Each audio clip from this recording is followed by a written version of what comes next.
5 وقت کی نماز یہ میرے نبی کی آنکھوں کی ٹھنڈک ہے، 5 وقت کی نماز اس امت کی شان پہچان ہے۔ اور اللہ تعالیٰ نے پہلی امتوں پر اتنی بڑی مشقت ڈالی کہ ان کی نماز مسجد کے علاوہ کہیں نہیں ہوتی تھی، مسجد میں ہی ہوتی تھی۔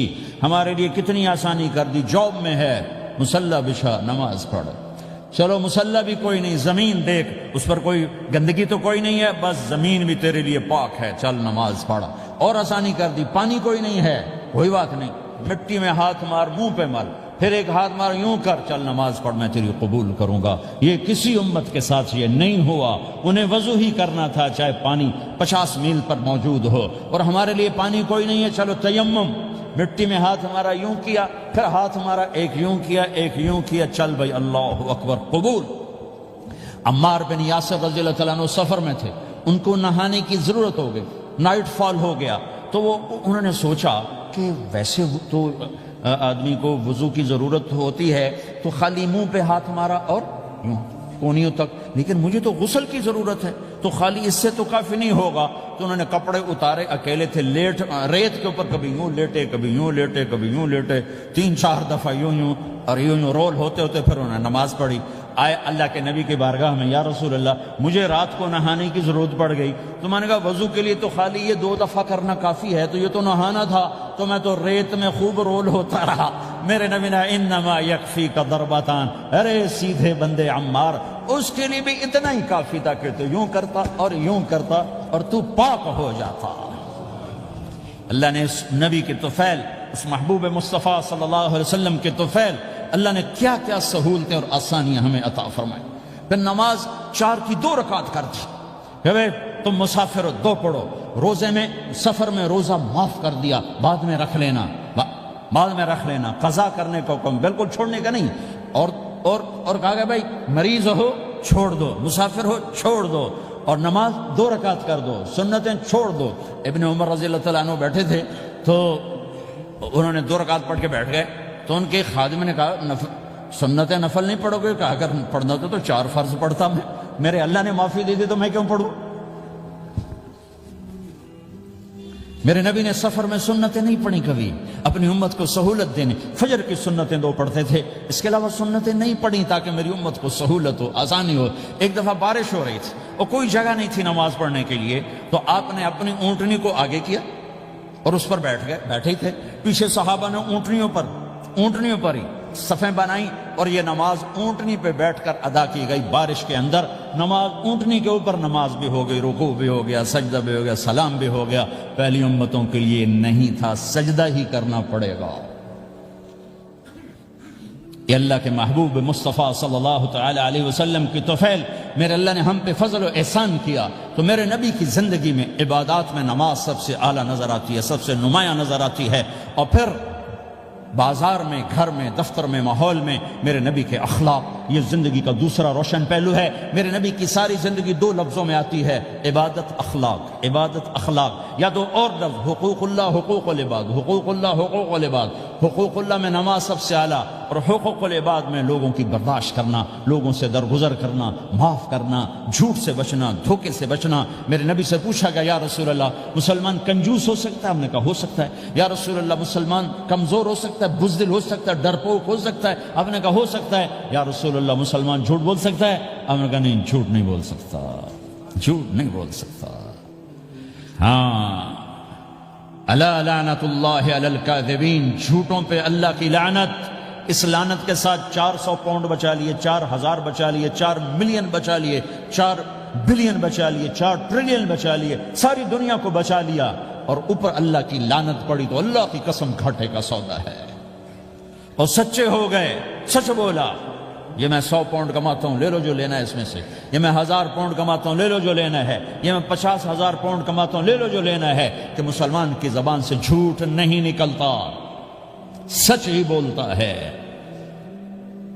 آپ تشریف لے جا رہے ہیں، ایک آواز ہے یا رسول اللہ، آپ نے یوں دیکھا کوئی نظر نہیں آیا، پھر آواز ہے یا رسول اللہ، تو آپ نے دیکھا کہ ہرنی ڈیئر چھوٹی وہ کھڑی ہوئی رسی میں بندھی، تو آپ نے کہا کیا ہوا؟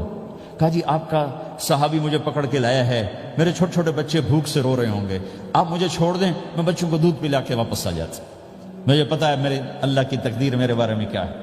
تو آپ نے کہا اگر تو واپس نہ آئی تو پھر تو اس نے کہا مجھے اللہ جہنم میں ڈال دے۔ آپ نے اس کی رسی کھول دی، خود وہیں بیٹھ گئے۔ اس نے دوڑ لگائی اور پہاڑوں میں گم ہو گئی۔ تھوڑی دیر کے بعد وہ دوڑتی ہوئی آئی اور آ کے سر یا رسول اللہ میں حاضر ہو جاؤں۔ تو آپ نے اس کو باندھ کے وہیں آپ بیٹھ گئے نہیں۔ دیر کے بعد وہ صحابی آئے جنہوں نے اس کو شکار کیا تھا، پکڑا تھا، تو کہنے لگے ان کا یا رسول اللہ آپ یہاں کیسے؟ کہ میں ایک درخواست لے کر آیا ہوں۔ کہ کیا؟ کہ یہ ہرنی مجھے ہدیہ کر دو۔ کہ یا رسول اللہ سب کچھ آپ کا ہے، کہ بس یہ ہدیہ کر دو۔ یا رسول اللہ حاضر۔ تو آپ نے اس کو لے کر رسی اس کی گردن سے نکالی کہ جا بچی اپنے بچوں کے پاس جا کے خوشی منا، سچ نجات دیتا ہے اور جھوٹ ہلاک کرتا ہے۔ ایک ہرنی جان کی بازی کھیل گئی سچ بولنے کے لیے، تم چند پونڈوں پہ جھوٹ بولتے ہو، ایمان کو برباد کر کے رکھ دیتے ہو۔ مسلمان جھوٹ نہیں بولتا، مسلمان دھوکہ نہیں دیتا، مسلمان کی زبان سے سخت بول نہیں نکلتا، کسی کو بے عزت نہیں کرتا، کسی کو کی بے اکرامی نہیں کرتا، کسی کا دل نہیں توڑتا، کسی کو ذلیل نہیں کرتا، خود سہتا ہے، اوروں کو خوشیاں دیتا ہے، خود دکھ سہتا ہے، اوروں کو راحت دیتا ہے، خود تکلیف سہتا ہے۔ یہ میرے نبی کے اخلاق ہیں، یہ میرے نبی کی زندگی ہے، اور یہ اسلام کا سب سے بڑا چیپٹر ہے اور سب سے مشکل چیپٹر ہے۔ جب میرے نبی نے لمبی نمازیں پڑھی تو اللہ نے روک دیا کہ میرے حبیب ما انزلنا علیک القرآن لتشقى، اتنی لمبی نماز نہ پڑھ کے تو تھک جائے۔ میرے نبی نے تبلیغ میں زور دکھایا تو اللہ نے روک دیا، فلتذهب نفسك علیہم حسرات، میرے نبی اتنا غم نہ کر کے آپ خود ہی آہیں بھرتے بھرتے آپ مر جائیں۔ میرے نبی نے مال سارا خرچ کیا، اللہ نے اس سے بھی روک دیا، ولا تبسطها كل البسط فتقعد ملوما محسورا، اتنا خرچ نہ کریں کہ آپ خود پھر دکھی ہو کے بیٹھ جائیں۔ خرچ کرنا بہت بڑا عمل، تبلیغ سب سے سارے عملوں کا سردار عمل، تبلیغ سے بڑا کوئی کام ہوتا تو اللہ نبیوں کو دیتا، اگر تبلیغ سے بڑھ کر کوئی کام ہوتا تو اللہ نبیوں کو دیتا، گشت سے بڑھ کر کوئی محنت ہوتی تو اللہ نبیوں کو دیتا۔ 950 سال نوح علیہ السلام گشتی کر رہے ہیں، اور اللہ کی مان لو، اللہ کی مان لو، اتنا عظیم عمل کا میرے نبی درمیانہ نماز سب سے بڑی عبادت، میرے نبی درمیانہ کام، لیکن جب میرے نبی نے اخلاق اچھے کیے، دشمن کو معاف کرنا۔ تو ایک آدمی آپ سوئے ہوئے تھے، آپ کی تلوار لٹکی تھی، ایک آدمی آیا، اس نے آپ کی تلوار اتاری اور یوں ہماری پسلی میں، آپ اٹھ کے بیٹھ گئے۔ اب وہ قتل کے ارادے کے لیے آ چکا ہے اور تلوار یہاں ہے، کہتا من یمنعک منی، اب بول تمہیں کون بچائے گا؟ تو آپ نے مسکراتے ہوئے کہا اللہ، تو اس کے ہاتھ سے تلوار گر پڑی، تو آپ نے اٹھا لی، آپ نے یوں سیدھی کی، اب تو بچا، تجھے کون بچائے گا؟ وہ کہنے لگا مجھے تو ہی بچائے گا، وہ تو اللہ کو جانتا نہیں تھا، کہا بابا مجھے تو ہی بچائے گا۔ تو آپ کہتے ہیں اس کا سر اڑا دو، یہ نبی کو قتل کرنے آیا ہے۔ میرے نبی نے فرمایا کلمہ پڑھتے ہو؟ کہا نہیں پڑھتا۔ کہا جاؤ معاف کیا۔ یہ میرے نبی کے اخلاق ہیں۔ 20 سال جنہوں نے قتل کے منصوبے بنائے، قتل کے منصوبے، مکہ والے، جب آپ مکہ میں فاتحانہ داخل ہوئے، ابو سفیان سب سے زیادہ آپ کو دکھ پہنچانے والوں میں پیش تو آپ نے ابو سفیان کو عزت دی۔ جو ابو سفیان کے گھر میں داخل ہوگا اس کو کچھ نہیں کہا جائے گا۔ آپ تو ابو سفیان کو بلا کے سولی پہ لٹکاتے، اور آپ کہہ رہے ہیں جو ابو سفیان کے گھر میں جائے گا اسے کچھ نہیں کہا جائے گا، جو بیت اللہ میں ہوگا اسے کچھ نہیں کہا جائے گا۔ سارا مکہ سامنے، آپ یوں بیت اللہ کا دروازے پر یوں دونوں ہاتھ ایسے ٹکا کے کھڑے تھے۔ پھر آپ نے کہا میں کیا کروں گا اب تمہارے ساتھ؟ تو سہیل بن عمر نے کہا آپ کریم ہیں، کریم کے بیٹے ہیں۔ تو آپ نے کہا جاؤ میں نے معاف کیا۔ یہ اخلاق آج مٹ چکے ہیں، مردوں سے، عورتوں سے، علم والوں سے، خانقاہ والوں سے، تبلیغ والوں سے، سب زیرو ہوئے پڑے ہیں۔ جب تک یہ اخلاق زندہ نہیں ہوتے اسلامی زندگی قائم نہیں ہو سکتی، اسلامی معاشرت قائم نہیں ہو سکتی۔ اور دین دو چیزوں سے آگے پھیلتا ہے، ایک دعوت اور ایک اخلاق۔ دعوت اور اخلاق۔ دعوت نہیں ہوگی تو اخلاق وہیں پڑے رہ جائیں گے، اخلاق نہیں ہوں گے تو دعوت کوئی قبول نہیں کرے گا۔ میرے نبی نے کتنے معجزے دکھائے مکے میں، نہیں کلمہ پڑھا۔ بدر میں ان کے 70 مارے گئے، فرشتوں کو دیکھا، جبریل کے گھوڑے کی آواز سنی، کلمہ نہیں پڑھا۔ خندق میں شکست ہوئی، کلمہ نہیں پڑھا۔ پانی نکلتے دیکھا انگلیوں سے، کلمہ نہیں پڑھا۔ ایک بکرے کا ایک بازو پکایا، ایک بازو بکرے کا، ایک اگلا جو بازو تھا، اور 40 آدمیوں نے کھانا کھایا اور ایک بوٹی کم نہیں ہوئی، کلمہ نہیں پڑھا۔ لیکن جب میرے نبی نے کہا جاؤ معاف کیا تو سارے ہی کلمہ پڑ گئے کہ واقعہ یہ اخلاق نبی کے ہو سکتے. حنین کی جنگ میں جب بھاگے لوگ، شکست ہوئی، تو ایک صحابی کا بھاگتے ہوئے پاؤں ہمارے نبی کا پاؤں پر آیا، اور جوتا سخت تھا، تو آپ نے کہا اوجعتنی، اور آپ کے ہاتھ میں چھڑی تھی، آپ نے اس کو یوں ماری، اوجعتنی، ارے تو نے مجھے کتنا زیادہ درد پہنچایا، دکھ پہنچایا.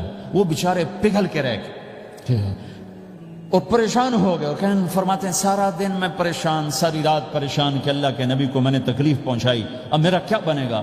اگلا دن ہوا تو اعلان ہو رہا تھا بھائی جس کا پاؤں نبی کے پاؤں پہ آیا تھا اس کو اللہ کے نبی بلا رہے ہیں. تو صحابی کہنے لگے میں نے سمجھا بس اب میری تو دنیا بھی گئی اور آخرت بھی گئی، اب میرے اوپر کیس بنے گا اور مجھے ڈانٹ ڈپٹ بھی ہوگی، میرا کتنا بڑا گھاٹا نقصان ہوگا. یہ حاضر ہوئے ڈرتے ڈرتے. تو آپ نے فرمایا میرے بھائی کل میں نے تمہیں چھڑی ماری تھی، وہ مجھے معاف کر دینا، اور یہ 80 اونٹ تمہیں ہدیہ دیتا ہوں، 80 کیملز یعنی 80 پراڈو، 80 رینج روور کا یہ میری طرف سے تمہیں ہدیہ ہے. وہ حیران پریشان، یہ میرے نبی کے اخلاق ہیں، یہ میرے نبی کے اخلاق ہیں. کانٹے بچھانے والی نے 4 دن آنا چھوڑ دیا، بیمار ہو گئی تھی. تو ہم نے کیا بات ہے، وہ ہمارے راستے میں اب کانٹے کوئی نہیں ہیں. کہا یہ وہ بیمار پڑی ہے جو کانٹے بچھاتے تھے. تو آپ اس کے گھر چلے گئے، ماں جی خیریت تو ہے، آپ ٹھیک تو ہیں؟ کہا بیٹا مجھے کلمہ پڑھا دے، بس تیرے اخلاق نے مجھے فتح کر لیا ہے. میرے بھائیوں یہ چیپٹر بھول چکے ہیں، بھول چکے ہیں، بھول چکے ہیں. جب تک یہ چیپٹر زندہ نہیں ہوگا زندگی اسلامی نہیں بنے گی، معاشرہ اسلامی نہیں بنے گا، اور آگے قوموں کے لیے اسلام کا دروازہ نہیں کھلے گا. ہمیں معاف کرنا آتا ہو، ہمیں گالی دینے والے کو دعا دینا آتا ہو، غیبت کرنے والے کی تعریف آتی ہو، اور غیبت کرنے سے، غیبت سننے سے اپنے آپ کو ایسے بچاؤ جیسے زہر سے بچاتے ہو، اسے آگ سے بچاتے ہو. ایک دوسرے کو نفرت کا بول نہ بولو ورنہ ساری زندگی تباہ و برباد ہو جائے گی. میرے رب کی قسم، میرے نبی نے کہا ایک زبان کا بول انسان بولتا ہے اور جہنم کی گہرائیوں میں گر جاتا ہے، اور ایک زبان کا بول انسان بولتا ہے اور جنت کے درجات پر چڑھ جاتا ہے. یہ زبان بہت طاقتور چیز ہے. میں ہر بیان میں اس کو دہرا رہا ہوں کہ جتنا یہ عمل ختم ہو چکا ہے اتنا کوئی عمل بھی نہیں ختم ہوا ہے. اور ایک صحابی ہیں ابو دجانہ. کون ابو دجانہ؟ السابقون الاولون من المہاجرین والانصار، اس میں پہلی صف کے صحابہ. کون ابو دجانہ؟ جب آپ حج پر گئے تو اپنی جگہ مدینے کا امیر ابو دجانہ کو بنایا. ابو دجانہ حج میں شریک نہیں ہوئے کہ آپ نے اپنی جگہ ان کو اپنا نائب بنا کے وہاں کھڑا فرمایا ابو دجانہ میری جگہ پر مدینے کا امیر ہے. یہ وہ ابو دجانہ ہیں. کون ابو دجانہ؟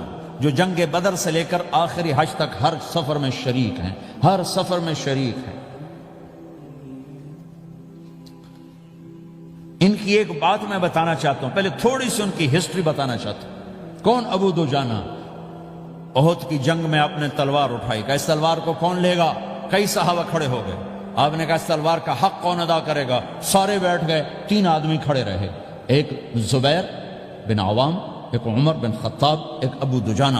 ان کا نام ہے سماک بن خرشنہ. سماک بن خرشنہ ان کا نام ابو دجانہ سے مشہور ہے. تو آپ نے تلوار نہ عمر کو دی، نہ زبیر کو دی، ابو دجانہ کو دی.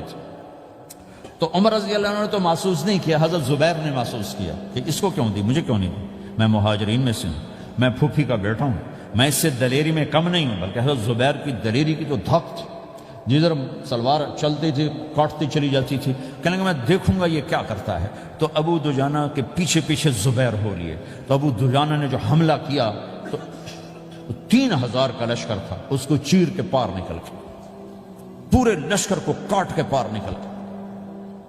اور آگے عورتیں کھڑی تھیں جو مکے کے لشکر کو تیار کر رہی تھیں. نحن بنات طارقی نمشی علی النمارق مشی القتل بوارق المسک فی المخالق المسک فی المفارق والدر فی المخالق ان تقبلوا نعانق وتدبروا نفارق فراق غیر وامق.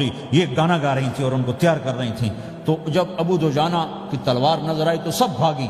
ہندا پکڑی گئی تو آپ نے یوں اپنی تلوار ہندا کے سر پر رکھی، انہوں نے چیخ ماری، تلوار ہٹا لی. تو زبیر پیچھے پیچھے کیا کیا ہے؟ جنگ میں اگر کوئی عورت حصہ لے اسے مارنا جائز ہے، ویسے جائز نہیں ہے. عورت کو، بچے کو، بوڑھے کو ہاتھ لگانا جائز نہیں ہے. تو انہوں نے کہا تلوار کیوں نہیں چلائی؟ کہا میرے محبوب کی تلوار ہے، عورت کے خون سے رنگین کر کے اس کی شان نہیں گھٹانا چاہتا، یہ میرے نبی کی تلوار۔ پھر واپس ہوئے، پھر اٹیک کیا اور پھر مجمع کو چیر دیا۔ سامنے ایک آدمی آ رہا تھا ہاتھی کی طرح، اتنا لمبا موٹا تازہ، تو زبیر کہنے لگے میرے جی میں آیا کبھی اس کی ٹکر ہونا پھر میں دیکھوں ابو دجانہ کیا چیز ہے۔ تو اللہ کا کرنا ایسا ہوا، ابو دجانہ دونوں آمنے سامنے ہو گئے، تو وہ ایسے شاہ سوار تھے کہ دونوں طرف کے لشکر ذرا تھم گئے اور وہ دونوں بھڑ گئے۔ ابو دجانہ کے اپنے جوہر، اس پہلوان کے اپنے جوہر، غبار اٹھا، مٹی اٹھی، اور اس کی اپنی طاقت، ان کی اپنی طاقت، انہوں نے ابو دجانہ کو اس نے زخمی کر دیا۔ ابو دجانہ نے جو جوش میں آ کے ماری تلوار، اس کو لگی یہاں، تو اتنی طاقت سے لگی کہ اس کے نیچے اتر کر 2 ٹکڑوں میں تقسیم کر دی۔ یوں ماری تو ایک حصہ ادھر، ایک حصہ، پھر یوں دیکھا اور اپنے چہرے سے لوہے کی ٹوپی اتاری، اما ترا انا ابو دجانہ، کیا دیکھ رہے ہو؟ میں ہوں ابو دجانہ، تلوار صحیح لی ہے میں نے، غلط نہیں لی، یہ ابو دجانہ ہیں۔ اور جب شکست ہو گئی احد کی جنگ میں، اور پھر 10-12 آدمی نے آپ کو گھیرے میں لیا ہوا تھا، ان میں ایک ابو بکر تھے، عمر تھے، علی تھے، طلحہ تھے، زبیر تھے، سعد بن ابی وقاص تھے، اور سہل بن حنیف تھے، عبادہ قتادہ بن نعمان تھے، اور ابو دجانہ تھے رضی اللہ تعالی عنہم، ان میں سے ایک ابو دجانہ بھی تھے۔ اور یمامہ کی جنگ میں ابو دجانہ شہید ہوئے، یمامہ کی جنگ میں شہید ہوئے۔ یہ ابو دجانہ کی تھوڑی سی سیرت آپ کے سامنے آئی ہے۔ اس کے بعد اب آپ ان کے قول کو سنو تاکہ اس کا وزن آپ کے سامنے آئے۔ یہ بدر کے شریک ہیں، اللہ کے نبی نے کہا بدر کا صحابی جو مرضی کرے بخشا گیا۔ یہ صلح حدیبیہ کے شریک ہیں، اللہ نے قرآن میں کہا لقد رضی اللہ، میں ان سے راضی ہو گیا۔ یہ صحابی ہیں، اللہ نے کہا کلا وعد اللہ الحسنى، اے میرا نبی تیرے ہر صحابی کے لیے جنت کا وعدہ ہے۔ اور اب یہ کیا کہتے ہیں؟ یہ کیا کہتے ہیں؟ لوگو ان ارجع عملی عند، لوگو میرے پاس، ابو دجانہ میرے پاس بخشش کا سب سے بڑا عمل جانتے ہو کیا ہے؟ بدر نہیں، احد نہیں، حدیبیہ نہیں، خندق نہیں، خیبر نہیں، فتح مکہ نہیں، آخری حج نہیں، کیا ہے؟ کیا ہے؟ لوگو ان ارجع عملی عندی، میرے پاس آخرت میں بخشش کا سب سے بڑا عمل بس ایک ہے کہ ما آذیت احدا بلسانی، میں نے اپنی زبان سے کبھی کسی کو دکھ نہیں پہنچایا۔ ولا اجد فی قلبی غلا لاحد، اور میرے دل میں کسی کے لیے بغض کوئی نہیں ہے، بس یہ میری بخشش کا عمل ہے۔ تو بھائیو، نبی کے اخلاق میں 2 چیزیں لے لو، ایک زبان سے کسی کو دکھ نہ دو، ایک دل میں کسی کا بغض نہ رکھو۔ اللہ کی قسم بغیر حساب کتاب کے جنت میں جاؤ گے۔ بڑے بڑے جنید بغدادی اور بڑے بڑے معرفت والے تمہیں دیکھتے رہ جائیں گے، تمہاری رفتار اتنی تیز ہوگی کہ تمہیں وہی پکڑ سکے گا جس کا یہ 2 عمل تم سے زیادہ اچھا ہوگا۔ جس روڈ پہ رش ہوتا آپ وہاں سے گاڑی ہٹا لیتے ہو، ادھر نہیں جانا، ادھر رش ہے، وہ سائن وغیرہ آپ کو آ جاتے ہیں کہ ادھر بلاک ہے، ادھر نہیں جانا، ادھر جانا ہے۔ تو جہاں روڈ پہ رش ہوتا ہے تو قیمتی سے قیمتی گاڑی کی رفتار بھی آہستہ ہو جاتی ہے، اور جہاں روڈ خالی ہوتا ہے تو پرانی گاڑی بھی بھاگے جا رہی ہوتی۔ ہمارے یہاں پرانی گاڑی ہوتی ہے نا، پرانی بسوں کے پیچھے لکھا ہوتا ہے نہ انجن کی خوبی نہ ڈرائیور کا کمال، خدا کے سہارے چلی جا رہی ہے۔ اور جس کے پاس ایسی گاڑی ہو، نہ انجن کی خوبی نہ ڈرائیور کا کمال، تو اگر اس کو روڈ خالی مل جائے تو وہ تو مرسیڈیز والے سے پہلے پہنچے گا، رینج روور والے سے پہلے پہنچے گا، بینٹلی والے سے پہلے پہنچے گا، روز رائز والے سے پہلے پہنچے گا، جو وہ تو پھنسی کھڑی اور اس کا روڈ ہی خالی ہے۔ تو میرے بھائیو، یہ میں ایک مثال دیتا ہوں، عبادات کی روڈ پہ بہت رش ہے، نمازی بے شمار ہیں، روزے دار بے شمار ہیں، عمرے والے بے شمار ہیں، حج والے بے شمار ہیں، اور تہجد گزار بے شمار ہیں، علماء بے شمار ہیں، حافظ بے شمار ہیں، ذکر والے بے شمار ہیں، بہت رش ہے، تبلیغ والے بے شمار ہیں، لیکن جو اخلاق والا روڈ ہے نا، یہ خالی پڑا ہے۔ اس پہ موٹر زوکی پہ چڑھ کے آ جاؤ تو سب سے آگے نکل جاؤ، سائیکل پہ چڑھ کے آ جاؤ تو سب سے آگے نکل جاؤ، کہ روڈ ہی خالی ہے، اخلاق کا روڈ خالی ہے۔